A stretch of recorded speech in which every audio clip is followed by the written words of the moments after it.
Alright, today, we're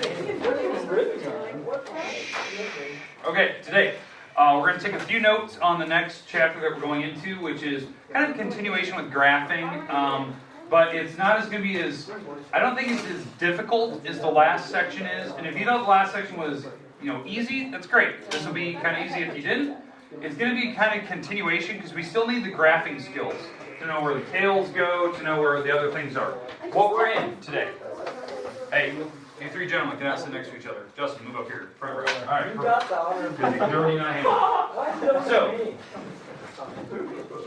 actually, no, Justin, I'll get the honor. Okay. Oh, he's already crying. So, all right. So the section we're going into is 9.1. Yes, we're jumping all the way to chapter 9. We're moving around a little bit. That escalated. Okay, all right. This chapter, which I consider the third chapter, is based on conic sections. Conic sections. We're going to talk about what that is and what these sections are. Again, this chapter, incredibly short like the last one. I believe it is 5 sections long, 5, but I mix one together, so it's 4. It's pretty straightforward. How this works with conic sections, the first thing I want to talk about is what is the definition of a conic. Let's talk about that first. Let's talk about what we're getting ourselves into, right? Because we're introing what we're going into. The next step is to actually talk about our main type today. Like a comic with an Okay. Okay. The main type today that we're going to be talking about is called an ellipse. Okay, an ellipse. That's what we're going to talk about. Okay. Now, the bad part about today, which I think is the most challenging part, is we're going to actually talk about the origin of where it comes from. Okay, we're going to talk about a little bit of history math. We're going to talk about a little bit of the origin, where it was originally created, the math behind it, and then the next thing, we're going to talk about the uses. Are we going to get homework? Okay, no. So, today is kind of a light introduction. Yes, it's short. Okay. Now, here's the idea. We need to get through some of this notes. Some of this stuff I will have you watch. Some of the stuff I'll have you take notes right away. And then I'll kind of warn you what stuff I want you to have written down, what parts I find important. I'm going to show you kind of the level of what a Calc or Calc 2 student would need to be at today. So I'm going to kind of show you the spectrum of what we're getting ourselves into. But first, let's talk about a conic. Let's talk about what this is.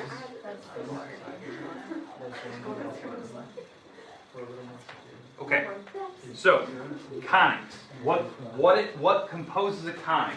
It is sections or pieces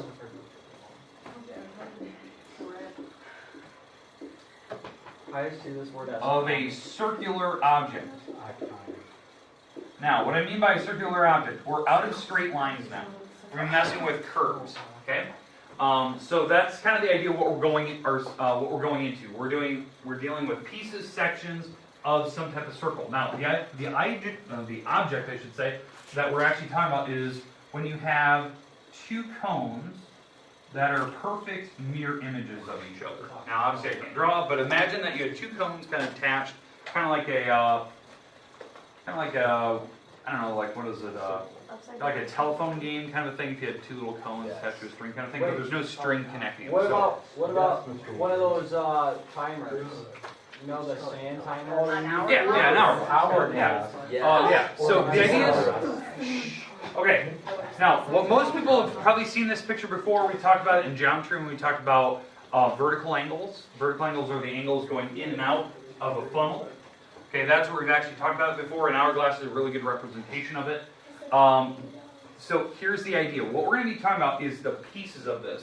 The first one, in fact, is called an ellipse, or an ellipse, however you want to pronounce it. An ellipse is when you take a flat object, like a piece of paper, a plane, and you cut through this object at an angle. Like you tilt it, right? And what it's going to do is it's actually going to cut through your cone at a weird angle, and it's going to make an ellipse. Okay? It's an angle. Most people always refer to it as an oval. I heard that word earlier. Right? An oval. Right? But it's more important than just an oval. An ellipse itself has structure to it. There's a very rigid form of motion of how it's formed. So that's what I want to get into. So the first thing, let's talk about what an ellipse is. Okay, let's talk about the definition of it. All right, so how they actually made an ellipse, other than what you're seeing here, like the actual like physical drawing of it, how it's created. An ellipse is a circular object where the distances, and this is the formal book definition, the distances from a fixed point on the ellipse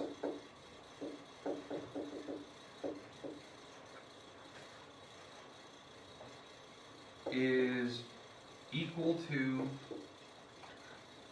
fixed point on the ellipse and two focal points. I'll explain this word here in a second. Is a constant. Alright, so let me explain as you guys are writing that down if you're actually writing. Okay, so the distances from a fixed point on the ellipse and what they call two focal points is a constant. Now, let me explain. If I were to draw an ellipse on like a Cartesian coordinate system, right? This is what an ellipse looks like. Okay, so there's an ellipse, kind of looks like an oval, but it's an oval can be odd shaped. This is like perfectly symmetrical. I can't draw, but it's symmetrical over here and here, like it's a perfect mirror image of it. What I mean by that, if you pick a point on the actual ellipse, let's call this x comma y. You just pick some random point. There's two fixed points on the inside, two focal points, what they call them, and the focal points are somewhere in here.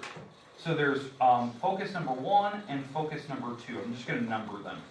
Those focal points are insanely important.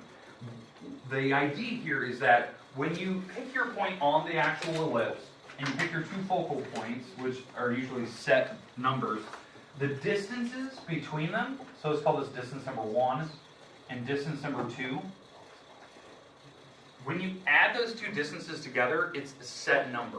It's already predicted if you have your ellipse drawn. So if you were to add distance number 1 plus distance number 2, it's equal to a constant. And the constant is actually equal to what the book refers to as it's 2a.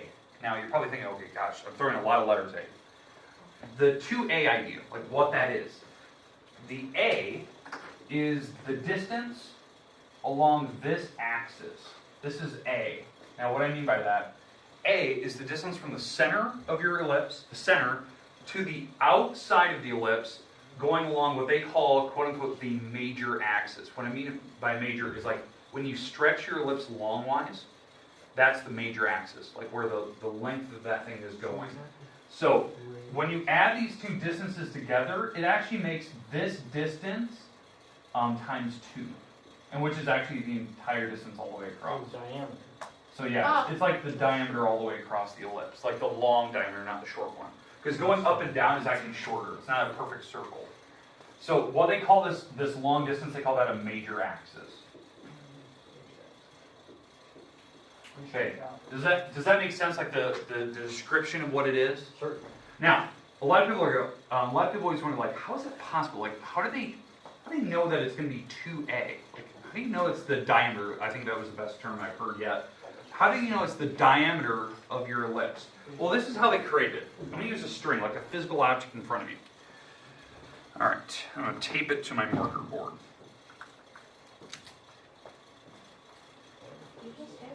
Sorry. Okay, there's my string, and I'll stop it. Let's just make it a little bit shorter. Alright. Make it a little bit shorter. Yeah, there. Good. Imagine that's one string, sorry. One string, ignore the 2 lines going down. Okay. Alright, so just imagine that's one width going across. Alright, so here's my string, right? Imagine that this is the major axis, right? So the ellipse is going longwise. Okay, so how they created it is, and this is kind of weird, they take an object and they basically move this to the outside, right? They push the string as far as they can, and then they draw a line just following the path of the actual ellipse. So following the path of the string. And then when you push it to the other side, That is awesome. it makes an ellipse. Okay, it's like a guitar string, if you will. This is like when you strum a guitar string, it can only go so far. It's actually making an elliptical pattern if you actually watch like a slow-mo video of it. Well, that's the idea. Why it's creating this distance is because the string is fixed. It's a fixed length. Okay, that's the diameter. I think that was the best word I heard. The diameter is fixed, and so when they stretch the string to its limit, the string doesn't get any longer. You're just pulling it, and it's showing you like how far away you could get from this like major axis, but still keeping that same string the same length. Okay, so that's what I'm doing here. The string isn't changing size. I'm just pushing it to the outside, and it's giving me like kind of a little wiggle room in the inside, and it forms this elliptical pattern. Well, there's many objects in this world that use ellipses, right? One of which, we live on one. The Earth itself It's not a circle. is not a circle. It's not a perfect circle. We're not going to do the flat idea, right? The Earth itself is actually more elliptical. A lot of people don't know that. It's not a perfect circle. It's actually pulled across the equator a little bit longer than it is tall. The reason why is that the Earth itself, so if this is the sun, right, imagine that this is the sun, here it is, and you have the Earth over here. Well, the Earth, this is the equator, and the sun is actually, the gravitational pull of the sun is actually impacting Earth in such a way, it's actually stretching us along the equator more. It's actually pulling us, and it's flattening out the top. It's kind of like this idea. Earth is actually being pulled, and so the top and bottom are limited. That's why when you ride in an airplane, they'll actually fly more north to get to their destination. The reason why they don't just fly a straight line, they actually do like a kind of a curved path, Take you there. is because it's shorter distance. It's ellipses path. Yeah, it's an elliptical path. Because it's actually a shorter distance going further north than it is going like along the equator.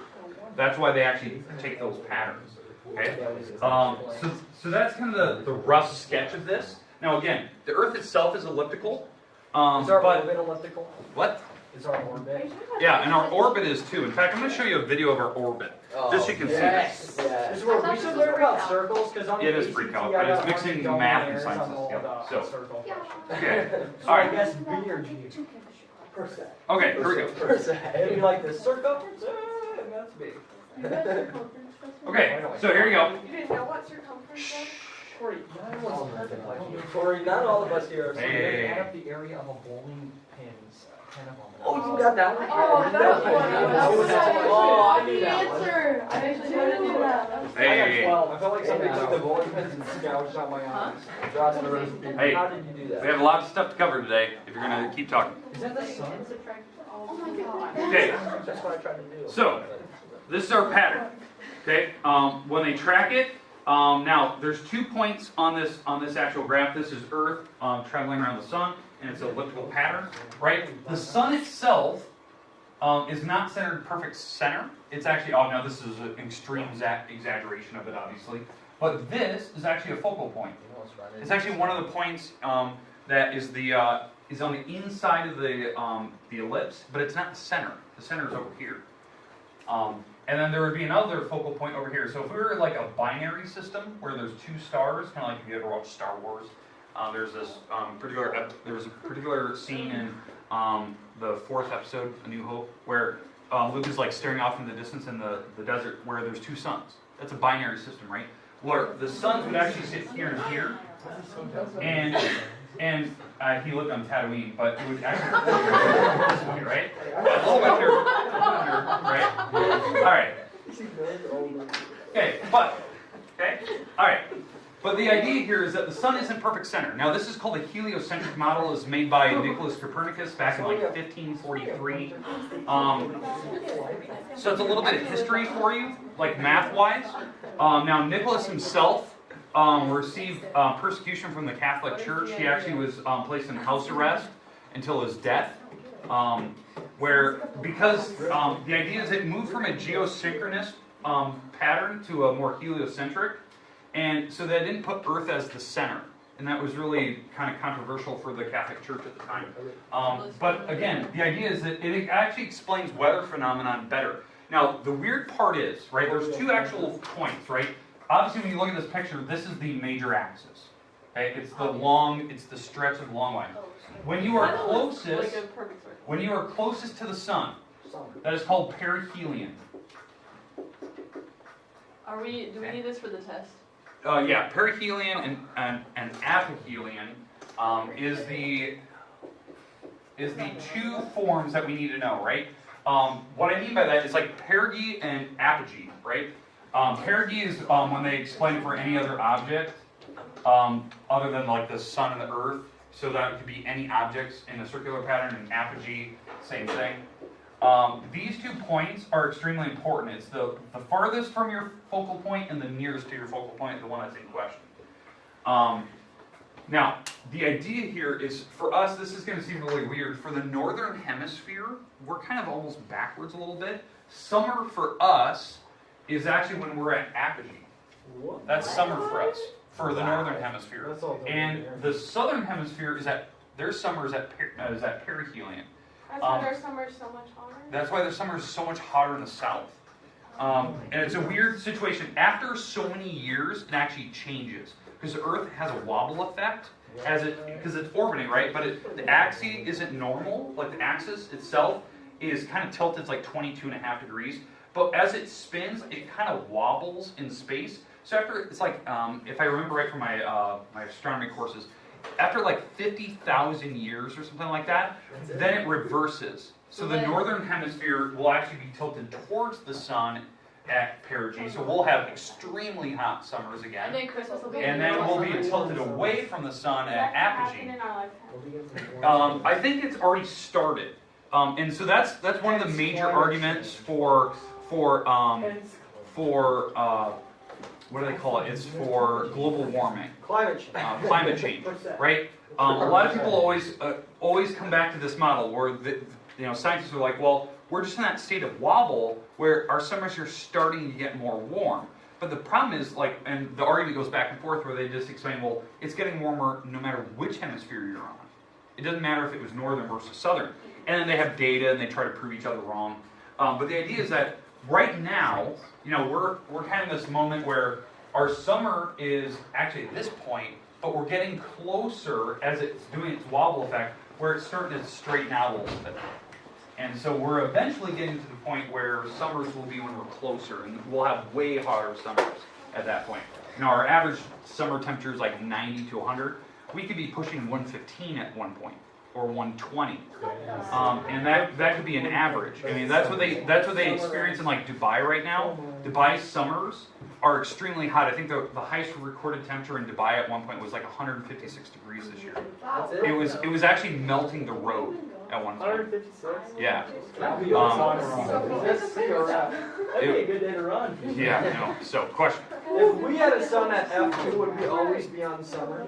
No. I mean, well, technically you would actually face a winter, but it wouldn't have the amount of snowfall that we would normally see. You would still have it, right? Because it depends on where the Earth is tilted, whether we absorb that rays of the sun, or whether we just refract it out into space. Now, if we had two suns, obviously it would be a lot hotter. We wouldn't probably be habitable at that point. We'd have to be a lot further from the sun to be habitable, because there's that balance where we're still receiving radiation. So it's one of those things that they try to make these systems. I know NASA is going to be coming out with a major statement on Thursday this week, which I believe they found for the first time in space, where there's a binary system where there is a habitable planet at that certain perfect point, kind of like what you're saying. I believe they're going to announce it this Thursday. Are you be an astronaut? No. So, but it's one of those things I follow because I just want to know, because they're constantly searching for habitable planets, and I believe that's one of the things they're going to announce this Thursday, is that they found a binary system that actually fits the bill. Does Star Wars have snow? Star Wars? Yeah. Hoth. How? Have you They had ever two heard of sons. They had two sons, I don't get it. Anyways, let's keep going. Mr. Little Mark, you nerdy. believe in the Big Bang Theory? Okay. All right, now we have to talk about the math that's involved, and this is the part We where already talked about that. no. We need to talk about the formula. So We haven't gotten there we yet? haven't got to the formula yet. I bet they started. All right, here we go. You're right. Mr. Ward, do you believe in the Big Bang Theory? No, I do not. Good. I never watched it. Okay. Now, oh hey.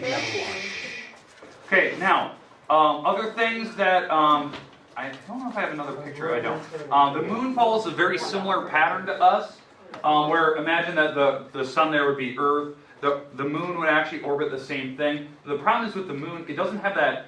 It doesn't have the wobble effect that the Earth does. In fact, the moon is actually in what they call tidal lock, where the moon itself doesn't rotate. It actually just stays at a constant face towards us, so it's tidally locked.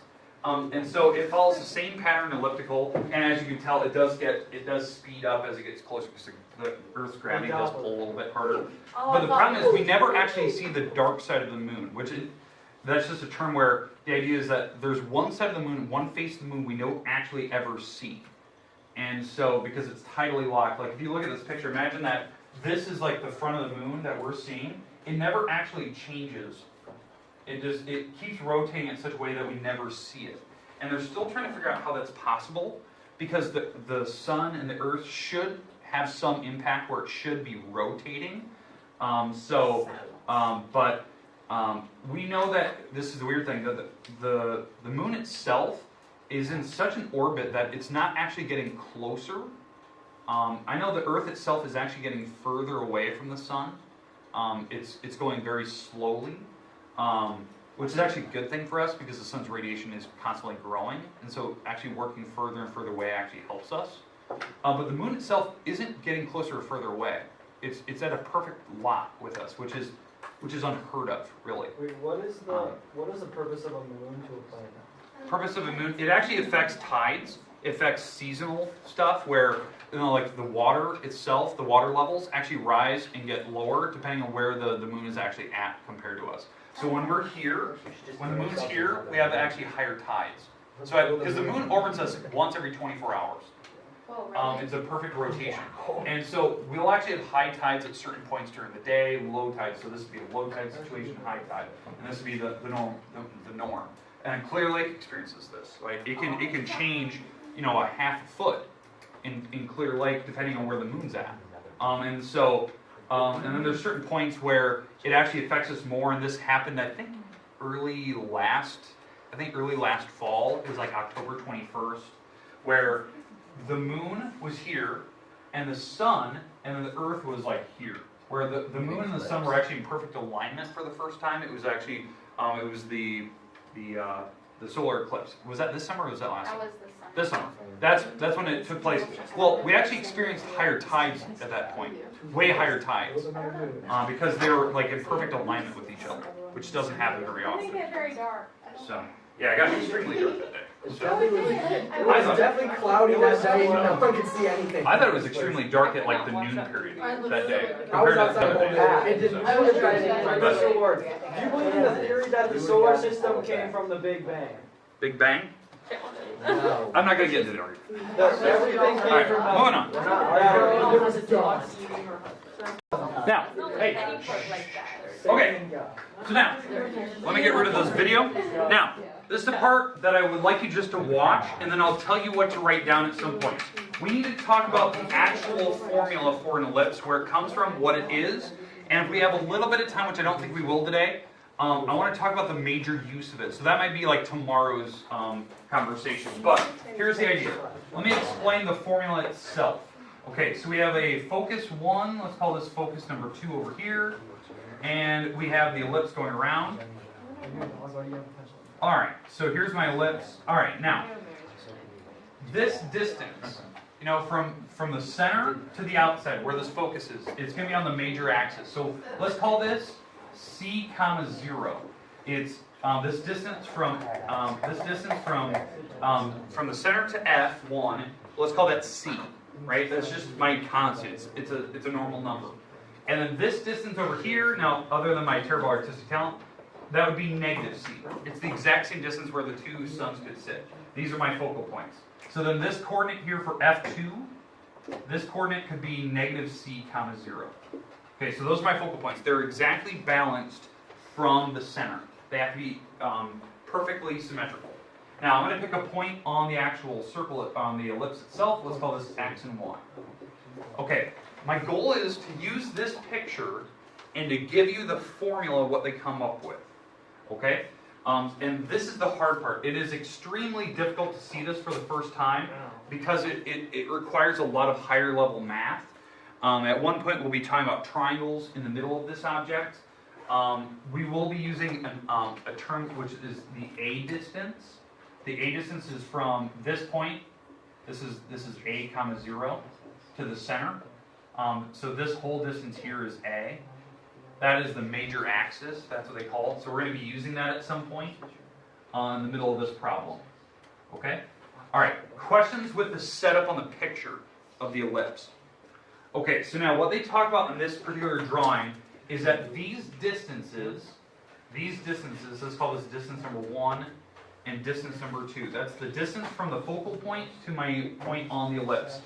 Those distances, when you add them together, so D1 plus D2, when you add these together, you get 2 times whatever your major axis is, which is actually what Reese referred to earlier as the diameter, the distance across. This is my A distance. It's going from the center to the outside. Well, if you take that times 2, that would be the major axis, all the way across, the diameter, if you will. Okay, and so that's a set number, because again, it comes back to that string idea. When I used the string didn't change size. I just moved it and made that elliptical pattern. Okay, so now I'm going to come up with the formula. So again, if you just want to watch, I'm going to show you how they come up with it. Now, distance number 1. How you find distance? Since Algebra 1 class, you actually subtract the x numbers, and you square it, and you add that to the difference in the y numbers, y minus 0. And you square that. So that's distance number 1. That's how you find distance. You know, we did that earlier this year. We talked about distance on a coordinate plane. And we're going to add that to distance number 2. Distance number 2 is this one. So again, I have to subtract the x numbers, x minus negative c, which is x plus c squared. And I have to subtract the y's, y minus 0, because the coordinate for the y over here is 0, so it's y minus 0 squared. And so this is the square root. So I'm adding these two distances together, and this should equal 2 times a. Okay. Everyone understand where I came up with the distance formulas? No. We had those beginning of this year. It's how you find distance on a coordinate plane, like when you have 2 dots. You subtract the x's, you subtract the y's, you square them, you take the square root. In fact, what that is, it's based on a triangle. You're actually doing the Pythagorean theorem, because there is an actual right triangle in there. If you're gonna square them, why do you take the square root? Why don't you just have? You can't just add the two distances together. What I mean by that, you can't just have like x minus c plus y minus 0. The reason why on a triangle, why you can't do that, is that you can't add this number and this number together. You can't just write a plus b and have it equal c. You can't do that. You have to have them squared. The reason why is that if you were just to take a plus b and set it equal to c, you're telling me that somebody walking around the block is walking the same number or same distance as you taking the shortcut home. Can't do that. But if you square them, it actually does work. And that's what we talk about in geometry. That the Pythagorean theorem actually does work for triangles. And that's what we're doing here. We're basically setting up just smaller triangles. Okay, now, this part again, I just want you to watch, and this is where the Calc 1, Calc 2 student would come in. We have to simplify this thing down. How you actually simplify this formula is I need to get rid of the radicals. How you're actually supposed to do that, and this is the correct way of getting rid of radicals, you move one of the radicals to the other side, and then you square both sides of the equation. Because that gets rid of radicals when you square things, right? If you square this side, it won't get rid of the radicals. You'll have just this big parenthesis with power 2, and you're going to have to like FOIL, first adder and last. It won't get rid of the radicals. It'll just be super ugly looking. So, I've always some shrimp. All right, so this is what I have. So I'm gonna move this one to the other side. So I'm gonna rewrite it so I have a little bit of space here. So I'm rewriting that one. Equal sign. I have 2a, and then I'm subtracting this one over. What is that? X minus c squared plus. I'm just gonna write y squared. There's no point in writing y minus 0. Sure, Ward, you're cheating. All right, so no, that's fine. So, okay, so I'm here, and again, you should just be watching. I'm going to square both sides. So if I square this side and I square this side, this side, the radical drops out. X plus c squared plus y squared. And now on that side, I have to FOIL.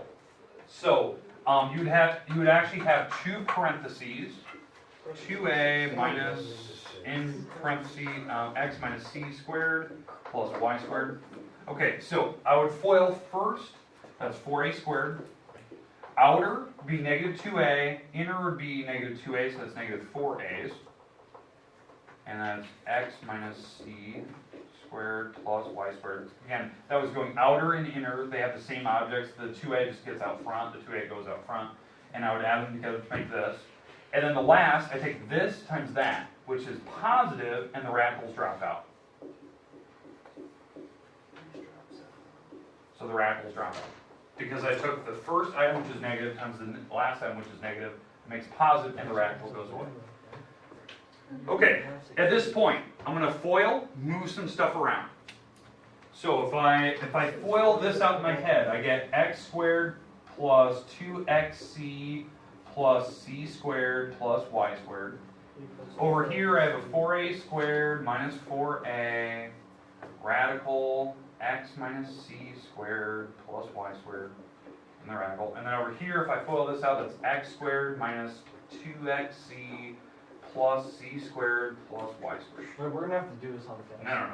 So I'm just showing you where the formula comes from.